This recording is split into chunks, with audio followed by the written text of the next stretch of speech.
ওকে, হেই বাচ্চারা, দেখো আজকে তোমাদেরকে আমি হচ্ছে এসএসসি কেমিস্ট্রি পড়াবো এবং এসএসসি কেমিস্ট্রির যে শর্ট সিলেবাসটা সেটা বেসিক্যালি প্রথমে আমি কমপ্লিট করব। তারপর হচ্ছে আমরা একদম পুরো বইয়ে যাব আর কি। তো শর্ট সিলেবাসে বেসিক্যালি এসএসসি 26 এক্সাম দিবা। তো এসএসসি 26 এর জন্য প্রথমেই শর্ট সিলেবাসে পদার্থের গঠন অর্থাৎ চ্যাপ্টার যে 3 আছে সেটা আছে। তো চ্যাপ্টার 3 তে বেসিক্যালি আমাদের 4টা ক্লাস লাগবে কমপ্লিট করতে। হ্যাঁ, 4টা ক্লাস লাগবে, এর মধ্যে হচ্ছে আজকে আমি ক্লাস 1 নিচ্ছি। তো 4টা ক্লাসে আমরা কি কি পড়বো দেখো, আমরা খুবই সহজ, কথাবার্তা খুবই সহজ। আমরা প্রথমে হচ্ছে থিওরি পার্টটা পড়ে শেষ করব। তারপরে হচ্ছে আমরা টাইপ ওয়াইজ হচ্ছে সিকিউ কমপ্লিট করব। তারপরে হচ্ছে আমরা টাইপ ওয়াইজ এমসিকিউ কমপ্লিট করব। ওকে, এই এই হচ্ছে আমাদের 3টা টাইপের পড়াশোনা। এই 3টা টাইপের পড়াশোনাই আমাদের বেসিক্যালি 3টা ক্লাস লাগবে থিওরিতে, একটা ক্লাস লাগবে সিকিউ সলভে, একটা ক্লাস লাগবে এমসিকিউ সলভে। ওকে, তো এই যে হচ্ছে 5টা ক্লাস, এই 5টা ক্লাসই হচ্ছে আমাদের পদার্থের গঠন শেষ হয়ে যাবে। এভাবে হচ্ছে আমি চ্যাপ্টার 4ও কমপ্লিট করাই দিব। দেন হচ্ছে আরো যে শর্ট সিলেবাসের চ্যাপ্টার গুলো আছে প্রত্যেকটা চ্যাপ্টারই হচ্ছে আমি কমপ্লিট করিয়ে দিব। ওকে, তো যাই হোক, চল হচ্ছে আমরা পড়াশোনা শুরু করে দেই। দেখো, এখানে হচ্ছে পদার্থের গঠন অনেকগুলো পড়া আছে, তোমাদের বইয়ে অনেকগুলো টপিক আছে। তো ফার্স্ট ক্লাসে মানে ক্লাস 1 এ যে টপিক গুলো পড়াবো আমি লিখে রাখছি। একটা হচ্ছে পদার্থ, পদার্থের প্রকারভেদ, তারপর হচ্ছে প্রতীক কি জিনিস জানা লাগবে, সংকেত কি জিনিস জানা লাগবে, অণু পরমাণু নিয়ে একটু ডিটেলস জানা লাগবে। তারপরে আচ্ছা, এখানে একটা টপিক স্কিপ হয়ে গেছে, কণিকা। ওকে, কণিকা নামে একটা টপিক আছে, সেটা নিয়ে একটু পড়াশোনা করা লাগবে।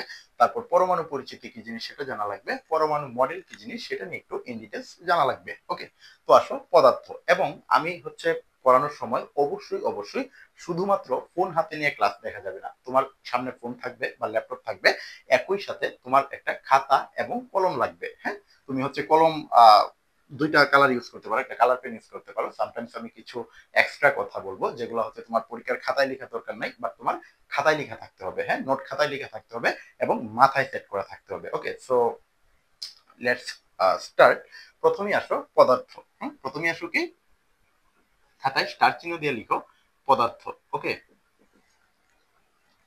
তো পদার্থ কি জিনিস জানো? জানো কি জিনিস? লিখো যে বস্তুর, খাতায় অবশ্যই খাতায় লিখে ফেলবো আমার সাথে সাথে। হ্যাঁ, আমি খুবই স্লোলি কথা বলতেছি কিন্তু। ওকে, লিখো যে বস্তুর ভর আছে, আকার আছে, আয়তন আছে। ভর আছে, আকার আছে, আয়তন আছে। ভর আছে, আকার আছে, আয়তন আছে, তাকে বলা হচ্ছে পদার্থ। ওকে, লেখা শেষ? ওকে, ফাইন। লেখা শেষ না হলে প্লাস করে লিখে তারপর আবার প্লে করা স্টার্ট করো। তো এই হচ্ছে পদার্থ, যে বস্তুর ভর আছে, আকার আছে, আয়তন আছে, তাকে পদার্থ বলা হয়। তারপর আসো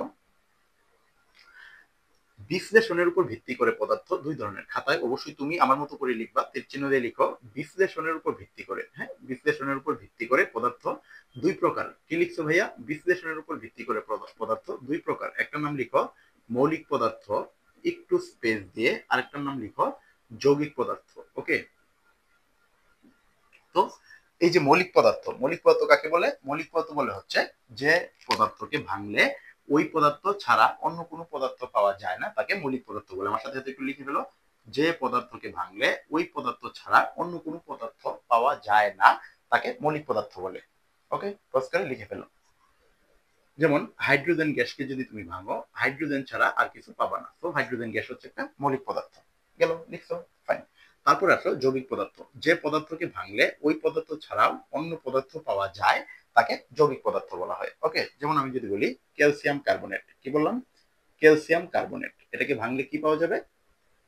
ক্যালসিয়াম পাওয়া যাবে, আর হচ্ছে কার্বন ডাইঅক্সাইড পাওয়া যাবে। ওকে, সো এটা অবভিয়াসলি একটা যৌগিক পদার্থ হবে। ঠিক আছে, তো এই এই এই আর কি পড়াশোনা। তাহলে দেখো আমাদের অলরেডি একটা টপিক ক্লোজ।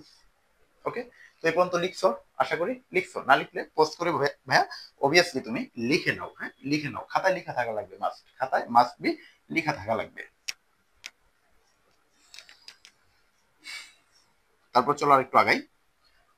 তো কি পড়লাম? পদার্থ পড়লাম, পদার্থের প্রকারভেদ পড়লাম। ওকে, তারপর আসো প্রতীক সংকেত। হ্যাঁ, তারপর কি? প্রতীক সংকেত। ওকে, আচ্ছা, প্রতীক সংকেত পড়ার আগে আমি একটু অনুপরমাণুটা বলে নেই। তার চিহ্ন দিয়ে লিখো পরমাণু। পরমাণু কি লিখো? সেম লিখো মৌলিক পদার্থের ক্ষুদ্রতম কণিকাকে পরমাণু বলা হয়। কি বলছো? মৌলিক পদার্থের ক্ষুদ্রতম কণিকাকে বলা হয় পরমাণু। যেমন মৌলিক পদার্থ কি হয়েছিল? হাইড্রোজেন, এটার ক্ষুদ্রতম কণিকা কি ছিল? এই প্রত্যেকটা হচ্ছে ইন্ডিভিজুয়াল পরমাণু। ওকে, তারপর যাও অণু। তারপর যাও অণু, তারপর যাও অণু। ওকে, তাহলে অণু কি হবে? যৌগিক পদার্থের ক্ষুদ্রতম কণিকাকে অণু বলা হয়। যৌগিক পদার্থের ক্ষুদ্রতম কণিকাকে অণু বলা হয়। যেমন হচ্ছে মনে করো কার্বন ডাইঅক্সাইড তখন একটা যৌগিক পদার্থের ক্ষুদ্রতম কণিকা হয়েছিল, সো কার্বন ডাইঅক্সাইড একটা অণু, পানি এগুলো হচ্ছে একটা অণু। ঠিক আছে, বুঝতে পারছো ব্যাপারটা? ওকে, তো এটা ছিল হচ্ছে আমাদের অণু। তারপর আসো প্রতীক সংকেত। হ্যাঁ, তারপর কি? প্রতীক এবং সংকেত। ওকে, তো একটু তীর চিহ্ন দিয়ে লিখো প্রতীক। প্রতীক কি লিখবা? মৌলিক পদার্থের সংক্ষিপ্ত রূপকে প্রতীক বলা হয়। কি? খুবই সহজ কথা, মৌলিক পদার্থের সংক্ষিপ্ত রূপকে প্রতীক বলা হয়। একটু আমার সাথে সাথে লিখে ফেলো, মৌলিক পদার্থের সংক্ষিপ্ত রূপকে, মৌলিক পদার্থের সংক্ষিপ্ত রূপকে প্রতীক বলা হয়। ওকে, যেমন ওই যে হাইড্রোজেন, হাইড্রোজেন একটা প্রতীক। হ্যাঁ, মৌলের প্রতীকগুলো আছে না, hydrogen, helium, lithium, beryllium, boron, carbon. Okay okay, এগুলো হচ্ছে প্রতীক। তারপর কি? সংকেত। তারপর কি?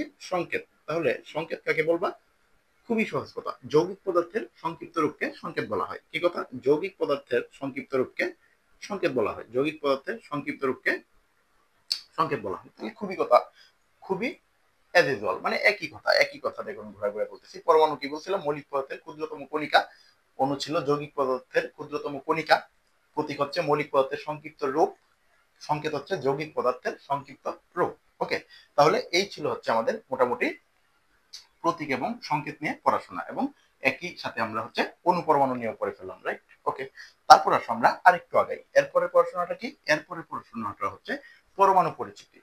আচ্ছা, পরমাণু পরিচিতির আগে আমরা একটু কণিকা নিয়ে কথা বলবো, সরি। তো আসো আমরা একটু কণিকা নিয়ে কথা বলি। ওকে, এই পর্যন্ত লিখছো? যদি না লিখো, আমি বারবার বলতেছি, ভিডিওটা পজ করো, পজ করে হচ্ছে লিখে নাও আগে খাতায় সুন্দর মতো করে, তোমার মতো করে ক্লাস 1 দিয়ে যা যা লিখতেছি আমি প্রত্যেকটা ইচ এন্ড এভরি কথা তোমার খাতায় নোট করা থাকা লাগবে। হ্যাঁ, এবং এটা নোট করার পরে তুমি দেখবা আসলে কতটুকু স্যাটিসফাইড, মানে কতটুকু স্যাটিসফ্যাকশন লাগে যখন তুমি পড়তে যাবা। ওকে, যখন তুমি এই নোটটা পড়ে তারপর বই পড়ে তারপর কোশ্চেন সলভ করতে যাবা, কোশ্চেন সলভ আমি করাই দিব, তখন দেখবা আসলে কতটুকু স্যাটিসফ্যাকশন আসে পড়াশোনায়। ওকে, তো এই নোট করাটা খুবই ইম্পর্টেন্ট। ফাইন, তারপরে যাও, পরের টপিকটা কি বলছি? কণিকা।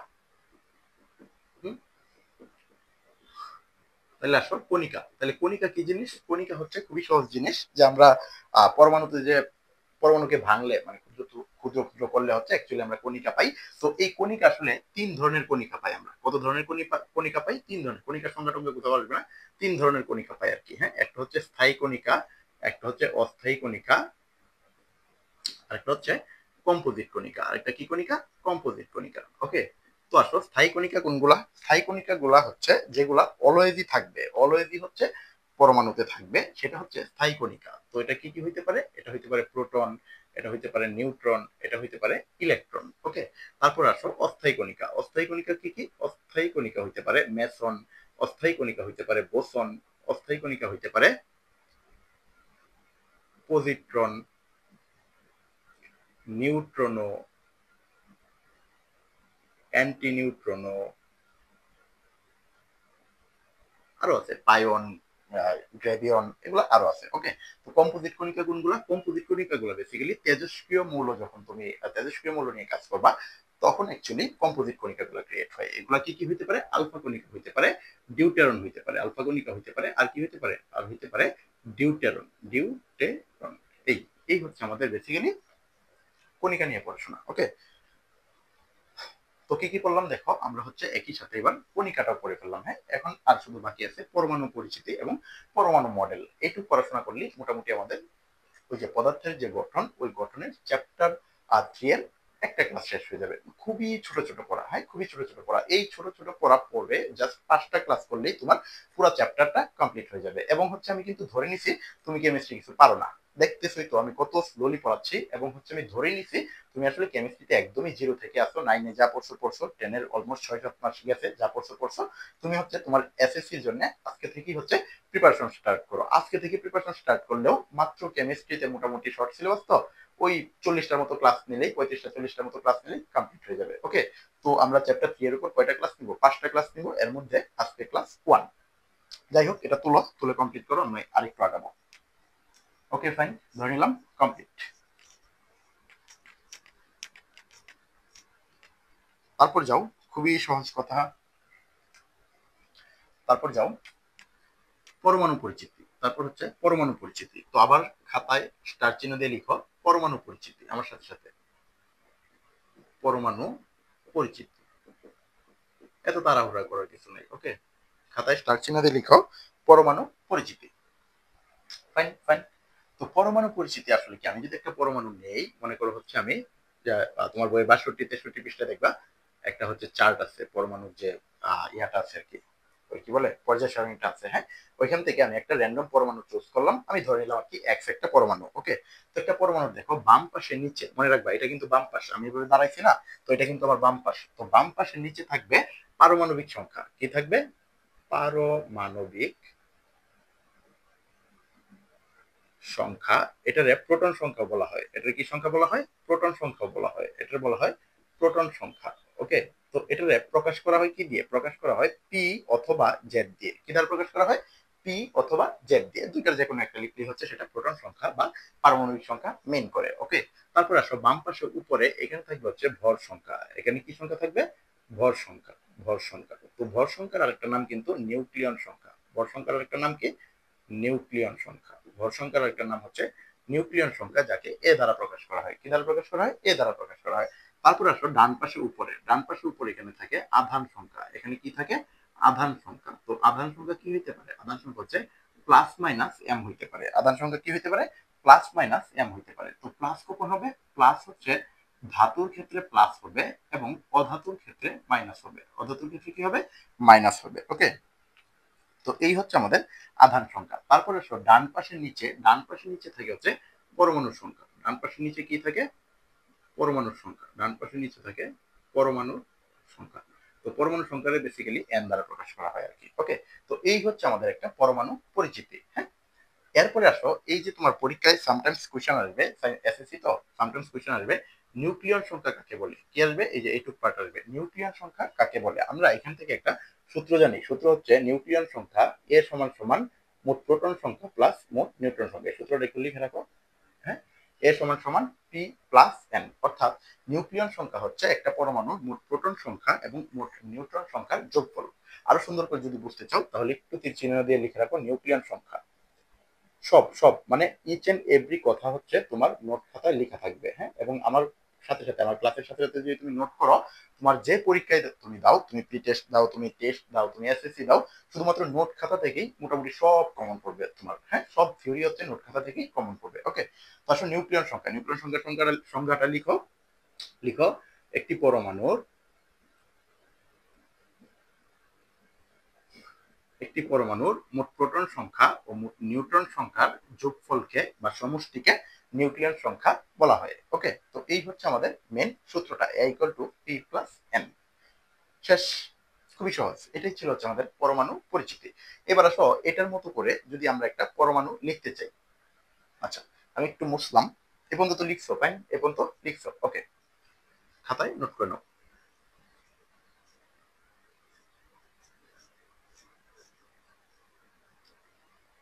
আচ্ছা, তারপর আসো, তারপর আসো, তারপর আসো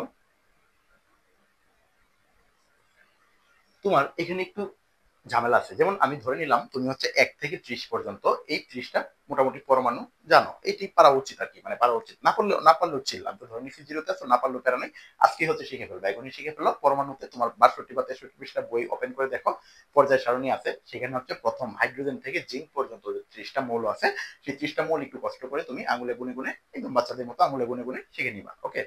তো আমি ধরে নিলাম আর কি, মানে আমি পড়ানোর পার্সপেক্টিভে ধরে নিলাম তুমি আসলে এই 30টা মৌলের নাম পারো, পারা উচিত আর কি। যাই হোক, তো এখন আসো, ওই যে 1 থেকে 20 পর্যন্ত মৌল আছে, এখানে আমরা একটা শর্টকাট শিখবো আর কি। মানে হচ্ছে ভর মনে রাখার একটা শর্টকাট আছে, বুঝছো? একটু লিখো খাতায়, একটু লিখো শর্টকাট। কি নির্ণয় করার জন্য? ভর নির্ণয়, মানে পারমাণবিক ভর নির্ণয় বা পারমাণবিক, একটু আগে শিখলাম না যে নিউক্লিয়ন সংখ্যা বা ভর সংখ্যা, এটা নির্ণয় করার একটা শর্টকাট টেকনিক আছে। কারণ তুমি কত শিখবা, তুমি তো হচ্ছে 1 থেকে 30 পর্যন্ত পরমাণুর সংখ্যা শিখছো অনেক কষ্ট করে, এতেই তো তোমার অনেক কষ্ট হয়ে গেছে, তাই না? আমি তো জানি, সো আর শেখা দরকার নেই। তাহলে ভর নির্ণয় করবা 1 থেকে 20, এই 20টা মৌলের জন্য একটু মনে রাখবে। 1 থেকে 20 মানে কি? হাইড্রোজেন থেকে ক্যালসিয়াম। 1 থেকে 20 মানে হাইড্রোজেন থেকে ক্যালসিয়াম, ওকে। তাহলে হাইড্রোজেন থেকে ক্যালসিয়াম যে পরমাণুগুলো আছে, এই পরমাণুর মধ্যে জোড় সংখ্যা কতগুলো আছে? 10টা। এই 10টা জোড় সংখ্যারে 2 দিয়ে গুণ করবা, তাহলে হচ্ছে ভর পাবা। বিজোড় কয়টা আছে? 10টা। এই 10টা বিজোড়রে 2 দিয়ে গুণ করে 1 যোগ করবা, কি পাবা? ভর পাবা। এখানে কয়েকটা আছে হচ্ছে ব্যতিক্রম, কয়েকটা কি আছে? কয়েকটা আছে হচ্ছে ব্যতিক্রম। ওকে, কয়েকটা আছে হচ্ছে ব্যতিক্রম। তাহলে কে কে ব্যতিক্রম? হাইড্রোজেন। হাইড্রোজেনের কিন্তু পারমাণবিক সংখ্যা 1, সো এই রুলস এর মধ্যে পড়ে না হাইড্রোজেন। 1 মানে কি? ব্যতিক্রম। সো 2 কে 2 আর 1 3 হওয়ার কথা ছিল, কিন্তু হাইড্রোজেন 1 ই আসলে। ওকে, তারপর আসলে নাইট্রোজেন। নাইট্রোজেন কত? 7। তো এটার মধ্যে পড়ে না, 7 দুগুণে 14 আর 1 15 হওয়ার কথা ছিল, কিন্তু নাইট্রোজেন ব্যতিক্রম 14। ঠিক আছে, তারপর হচ্ছে ক্লোরিন। ক্লোরিন কত? 17। তাহলে 17 দুগুণে 34 আর 1 35 হওয়ার কথা না? তো মনে রাখবা ক্লোরিন 35.5। তারপর আসো আর্গন। আর্গন কত? 18। তাহলে 18 দুগুণে কত? 36 হওয়ার কথা না? কিন্তু মনে রাখবা আর্গন হচ্ছে 40। তাহলে এই চারটা হচ্ছে আমাদের ব্যতিক্রম। এছাড়া তুমি যে যারে নিয়েই কাজ করতে চাও সেই দেখবা এই রুলস এর মধ্যে পড়ে। যেমন আমি যদি বলি সোডিয়াম, তাহলে সোডিয়াম কত হবে? 11 পারমাণবিক সংখ্যা, তাহলে বিজোড় 2। 11 দুগুণে 22 আর 1 কত? সোডিয়ামের ভর হচ্ছে 23। আমি যদি বলি অ্যালুমিনিয়াম, অ্যালুমিনিয়াম কত? 13। 13 দুগুণে 26 আর 1 হচ্ছে 27। দেখছো কত সুন্দর টেকনিক? হ্যাঁ, তাহলে হচ্ছে তুমি কি করলা? তুমি শুধুমাত্র 20টা পারমাণবিক সংখ্যা মনে রেখেই তুমি তাদের ভর নির্ণয় করা শিখে গেছো। ওকে, তো আসো এখানেই শেষ না, আরো আছে, আরো হচ্ছে 21 থেকে যে 30 পর্যন্ত, সেটা আমাদের নেক্সট ক্লাসে লাগবে, আমি সেটা নেক্সট ক্লাসে শিখাবো। ওকে, তো বুঝলাম, আশা করি লেখা শেষ। তারপর আসো আমরা আরেকটু আগাবো। সব নোট করতেছি তো না? ওকে, তো আমরা আরেকটু আগাবো। তো আরেকটু আগাবো, কিভাবে আগাবো দেখো। এই পরমাণু পরিচিতি থেকে কিছু কোয়েশ্চেন আসে। হ্যাঁ, কিছু কোয়েশ্চেন আসে। ওকে, কোয়েশ্চেন গুলো কিরকম? কোয়েশ্চেন গুলো আসলে স্টার চিহ্ন দিয়ে লিখবো কোয়েশ্চেন কিউ। তো কোয়েশ্চেন আসে যে সোডিয়াম এবং ধরো সোডিয়াম প্লাস, সোডিয়াম তো প্লাসই হয়, সোডিয়াম এবং সোডিয়াম প্লাসের প্রোটন, নিউট্রন, ইলেকট্রন আর ভর সংখ্যা নির্ণয় করতে বলে। ওকে, তাহলে এটার অ্যান্সার করবো কিভাবে? তো এটার অ্যান্সার করার জন্য আমরা কিছু রাফ কথা আগে শিখে নিব। কি কথা শিখে নিব? রাফ কথা আগে শিখে নিব। ওকে, এক নাম্বার রাফ কথাটা হচ্ছে, এটা কিন্তু রাফ। আমি কি বলছিলাম? আমরা 3টা ধাপে পড়াশোনা করব। হ্যাঁ, পড়তেই থাকবো, যখন পড়তে পড়তে ভালো লাগতেছে না বা কিছু শর্টকাট শেখা লাগবে, তখন আমরা অনেক রাফ কথা ইউজ করব। এটা হচ্ছে পড়াশোনার রাফ কথা, কাইন্ড অফ পড়াশোনার গালিগালাজ আর কি। হ্যাঁ, আমরা রিয়েল লাইফে যেমন গালিগালাজ দিই, এটা হচ্ছে পড়াশোনার গালিগালাজ। ওকে, তো এটা আসলে আমরা হচ্ছে চুপি চুপি পরীক্ষার খাতায় লিখে রাখবো। এটা কখনোই, সরি, আমরা চুপি চুপি নোট খাতায় লিখে রাখবো, এটা কখনোই পরীক্ষার খাতায় লিখবো না। ওকে, এটা কিন্তু একটু মনে রাখো। তাহলে রাফ কথাগুলো কি? রাফ কথা হচ্ছে, তুমি অলরেডি জানো। কি জানো বলতো? যে নর্মাল অবস্থায় নর্মাল অবস্থায় প্রোটন আর ইলেকট্রন সেম থাকবে। নর্মাল অবস্থায় কি থাকবে? প্রোটন আর ইলেকট্রন সেম থাকবে। অর্থাৎ নর্মাল কি? মাথার উপর যদি কোনো প্লাস মাইনাস না থাকে, তাহলেই ওই মৌলটা হচ্ছে একটা নর্মাল মৌল। মানে আমি ধরে নিলাম আর কি, আমার টেকনিক এটা। ওকে, তো নর্মাল অবস্থায় প্রোটন আর ইলেকট্রন সেম থাকে, ফাইন। যদি আয়নিত থাকে, যদি কি থাকে? আয়নিত থাকে। তাহলে আয়নিত থাকলে, আয়নিত থাকলে কি কি আয়নিত থাকবে? হয় যোগ থাকবে মাথার উপর, না হয় মাথার উপর বিয়োগ থাকবে। হ্যাঁ, কারণ হয় ধাতু না হয় অধাতু, এই দুইটাই তো হবে, তাই না? উপধাতু আছে, ওটা অন্য হিসাব নিকাশ। তো হয় মাথার উপর প্লাস থাকবে, না হয় মাথার উপর মাইনাস থাকবে। ওকে, তো আয়নিত থাকলে, যদি প্লাস থাকে,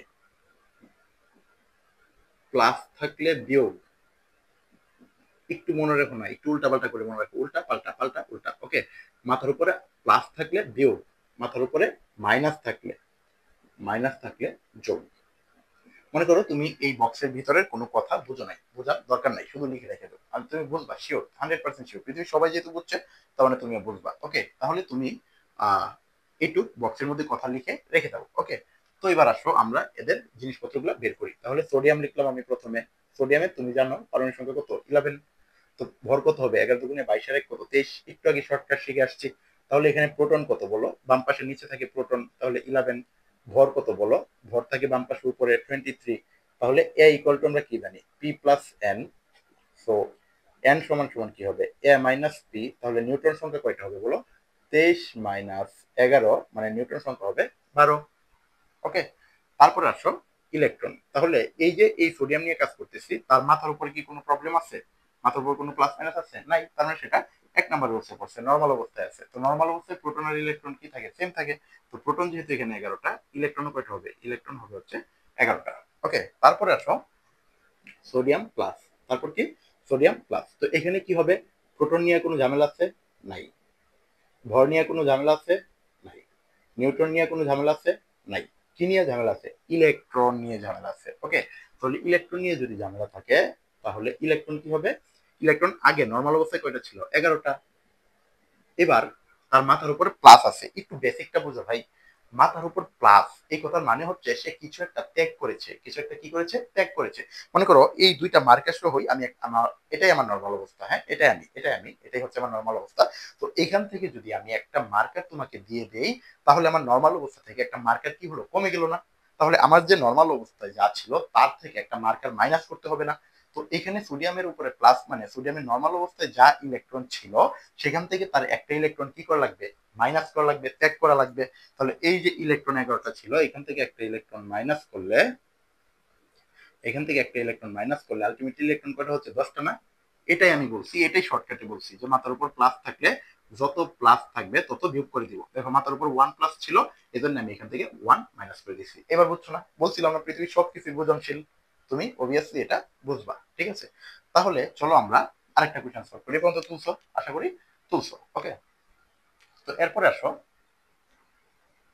আমি বললাম অক্সিজেন, আর বললাম অক্সিজেন 2 এর প্রোটন, নিউট্রন, ইলেকট্রন আর হচ্ছে ভর নির্ণয় করতে বললাম। ওকে, তাহলে আসো অক্সিজেন আর হচ্ছে অক্সিজেন 2 একটু মুছে দিই সবকিছু। এখানে হচ্ছে নিউট্রন ছিল, এখানে হচ্ছে ইলেকট্রন ছিল। ওকে, ওকে দেখো আমি সব মুছে দিলাম, একদমই ফার্স্ট থেকে করবো আর কি। তো যাই হোক, অক্সিজেনের পারমাণবিক সংখ্যা কত? 8। তাহলে ভর কত হবে? যেহেতু জোর 16, 8 16। প্রোটন কয়টা? 8টা। প্রোটন কয়টা? 8টা। ভর কত? 16। ভর কত? 16। নিউট্রন কয়টা? 16 থেকে 8 মাইনাস করলে 8। একটু আগে আমরা শিখছি নিউট্রন মানে ভর থেকে প্রোটন মাইনাস করতে হয়। তাহলে 8। ইলেকট্রন কয়টা? এটা কি মাথার উপরে কিছু নাই, সো এটা হচ্ছে নর্মাল অবস্থা। নর্মাল অবস্থায় প্রোটন যাহা ইলেকট্রনই তাহা, সো ইলেকট্রন 8। আর এটা কি আছে ভাই? এটা মাথার উপর মাইনাস আছে। এবার কিন্তু আর 1 মাইনাস নেই, এবার 2 মাইনাস আছে। তাহলে নর্মাল অবস্থায় ইলেকট্রন কয়টা ছিল? 8টা। এবার মাথার উপরে -2 আছে। একটু বেসিকটা বুঝো ভাইয়া। মনে করো এই সবকিছু নিয়েই হচ্ছে আমি নর্মাল। এবার হচ্ছে মনে করো আমি এখান থেকে এই বক্সটা আমি গ্রহণ করলাম, আমি আমার কাছে নিয়ে নিলাম। তাহলে আমার নর্মাল অবস্থার সাথে এই সবকিছু যে ছিল এটা তোমার নর্মাল অবস্থা ছিল, এই নর্মাল অবস্থার সাথে এই বক্সটাকে এবার অ্যাড করা লাগবে না? আমার সাথে অ্যাড করা লাগবে। সো সেম প্রসিডিউর, এখানে হচ্ছে নর্মাল অবস্থায় 8টা ছিল, দুইটা ইলেকট্রন সে গ্রহণ করছে, গ্রহণ করলে তো আলটিমেটলি সে মাইনাস হয়। এটা হচ্ছে আমাদের ওই ধাতু অধাতু রুলস আর কি, দান করলে ধাতু, গ্রহণ করলে অধাতু। সো যেহেতু গ্রহণ করেছে, অধাতু হইলে যেহেতু মাইনাস হয় এবং গ্রহণ করলে যেহেতু মাইনাস হয়, অধাতুরও মাইনাস হয়, এই জন্য মাথার উপর 2 তো আলটিমেটলি তার সাথে কি হলো? দুইটা ইলেকট্রন বাড়লো। তাহলে 8 আর 2 কত হলো? 10। এবার আসো আমরা যদি একটু শর্টকাটটা দিকে তাকাই, আমি কি বলছিলাম যে মাইনাস থাকলে যোগ করব, আয়নিত থাকলে মাইনাস থাকলে যোগ করব। যে যত মাইনাস আছে তত আমি কি করে দিছি? নর্মালের সাথে যোগ করে দিছি। তাহলে আমাদের শর্টকাট রুলস এর সাথে মিললো। আমরা বেসিকও বোঝার ট্রাই করলাম। এটাই হচ্ছে আমাদের পরমাণু পরিচিতি, এবং এখান থেকে একটা হিউজ পরিমাণ এমসিকিউ কিন্তু কোশ্চেন আসে প্রায়, দেখবা প্রায় প্রায় হচ্ছে তুমি এগুলা অ্যাটেম্প করে আসছো। হ্যাঁ, অ্যাটেম্প না করলেও সামনে অ্যাটেম্প করবা। এই ছিল হচ্ছে আমাদের পরমাণু পরিচিতি নিয়ে পড়াশোনা। ওকে, আশা করি বুঝছো। যদি বুঝো তাহলে একটু বাকিগুলা হোমওয়ার্ক নিজে করো বাসায়। অ্যালুমিনিয়াম, অ্যালুমিনিয়াম 3+ করবা। তারপরে হচ্ছে আর কি করবো বলো? ম্যাগনেসিয়াম, ম্যাগনেসিয়াম 2+ করবা। ফ্লোরিন, ফ্লোরিন মাইনাস করবা। এগুলা হচ্ছে হোমওয়ার্ক, এগুলা করে প্রোটন, নিউট্রন, ইলেকট্রন আর ভর সংখ্যা হচ্ছে তুমি বের করবা। ওকে, এই হচ্ছে আমাদের মোটামুটি পড়াশোনা।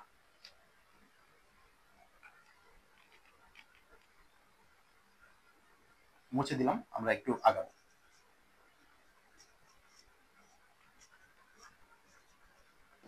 তো অনেক কিন্তু পড়লাম, দেখো কত কিছু পড়লাম, পদার্থ